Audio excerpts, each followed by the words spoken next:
Pour faire du coaching, est-ce qu'il faut être un pro ou doit-on suivre une formation pour coacher les gens? Alors en fait, de façon générale, c'est vrai que c'est mieux de bien maîtriser son sujet, de façon générale. Maintenant, il y a des sujets qui ne nécessitent pas forcément d'avoir un diplôme ou d'être un professionnel pour pouvoir répondre et proposer du conseil, d'accord? Donc il y a plusieurs formes. Alors tout le monde met des définitions, derrière ces termes-là.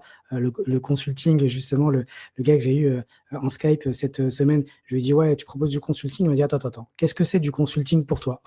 Et donc lui, pour lui, le consulting, c'était, voilà, on reste ensemble pendant 1 an et il nous accompagne. Tout le monde met des mots derrière ça. Moi, je pense que toi, c'est bien parce que tu te présentes comme, donc ton site s'appelle «Les conseils de Fatima». Je sais c'est quoi ta thématique et je pense que, si tu dois essayer de développer quelque chose, donc pas forcément devenir coach professionnel. Si tu l'es, c'est bien, mais ça prend quand même 2 ans pour devenir coach professionnel. Mais toi, c'est des conseils et en plus, tu es déjà passé par ce que tu présentes, donc tu maîtrises le sujet.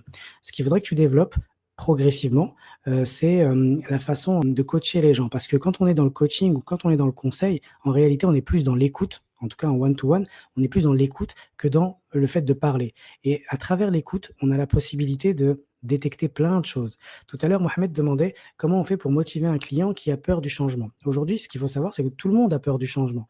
Ce qu'il faut essayer de voir derrière, c'est qu'est-ce que lui il met derrière ce changement? Qu'est-ce qu'il y perd en réalité? Il a peur de perdre quoi? Quand on arrive à identifier ça, quand on fait parler le client, on lui pose plein de questions et qu'on arrive à identifier ça, bah, c'est plus facile de contre-argumenter ou de venir donner des conseils. Comment il s'appelle? Tony Robbins, avait commencé à faire de la PNL, je me souviens. Il dit ça dans son livre et en fait, on lui avait interdit d'utiliser les techniques avant d'avoir eu sa certification et lui, il les utilisait. On l'a dénoncé, il s'est fait virer et donc il a dit: «Aujourd'hui, ma certification, ce sont mes résultats». Donc et parce qu'il a continué à se former, il a testé.